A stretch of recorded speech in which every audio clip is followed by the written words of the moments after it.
Welcome back to Good Day Street Talk. Lauren Rotolo was born with McCune-Albright syndrome. It's a rare genetic disease that occurs in 1 in a million people.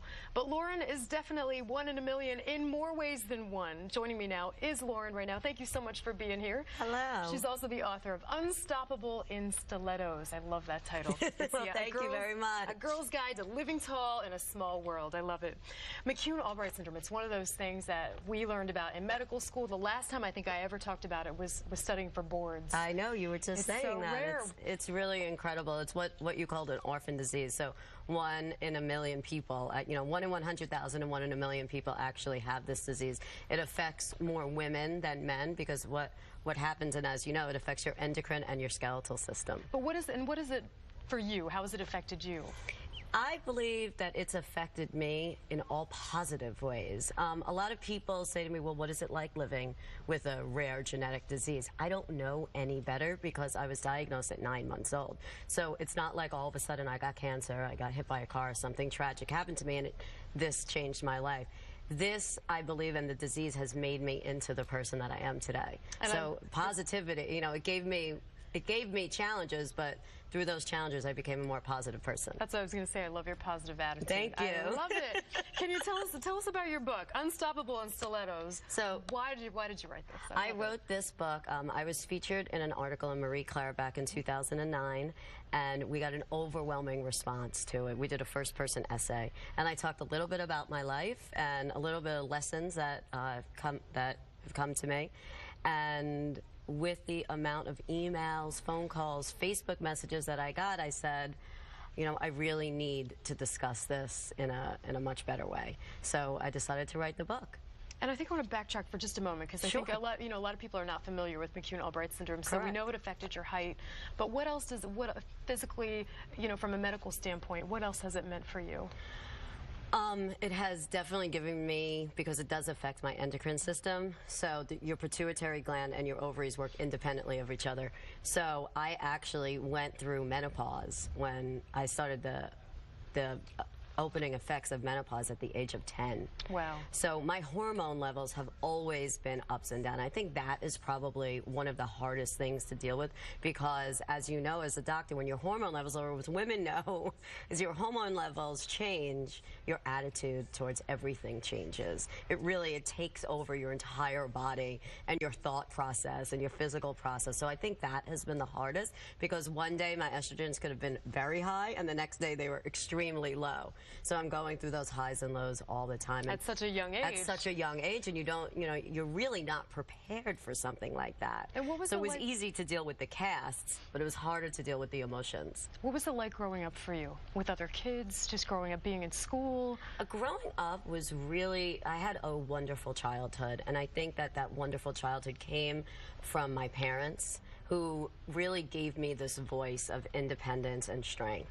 And I just showed that throughout my whole life. So a lot of people, talk about, were you bullied in school? I was more bullied by the parents and by the teachers than by the children, because the children knew me since we were just babies growing up. So they just treated me like everybody else, and my personality outshined my disability. And what do you mean with the parents and the teachers? And so I talk a lot about in the book on how the parents were really more affected by my disease than the children were. Children don't see differences really if they grow up with somebody. But parents, they didn't want me to feel bad, so they didn't invite me to birthday parties that were like roller skating birthday parties or bowling parties, because they thought that I couldn't do it, and they thought that by me not being able to, then I would feel bad. So they wouldn't invite me, which made me feel worse and made my parents feel worse for me.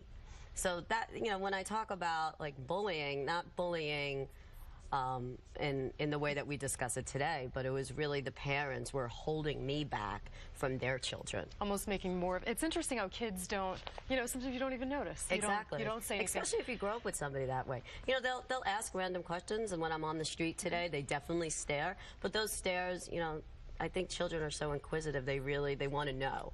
So I think it's all positive. And you talk about in your book about how they thought you would never be out of a wheelchair. No, they didn't. As doctors, they really want you to go towards that safe route. Right. So that safe route, because I was breaking so many bones before I was 8 years old, I was in 8 full body casts at that time.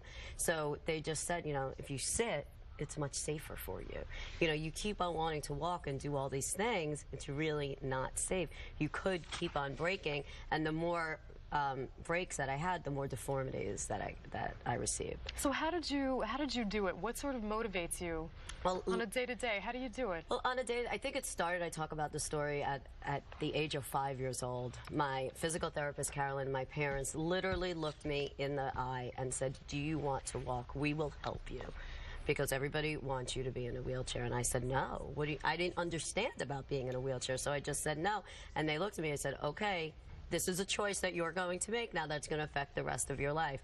You are going to have physical therapy every single day for an hour after school instead of doing, you know, after school activities with your friends. And that, you know, I knew what kind of life, I think even at such a young age, that I wanted to live. What do you think is your greatest accomplishment, your greatest achievement? What do you think? I think my greatest achievement is my voice and my attitude, because I am not afraid, as I talk about my success that I've had over the years, is that I'm not afraid of anything. And I think that because so many things happened to me as a child, that I have this attitude, well, I've been through so much already, so how much worse could it get?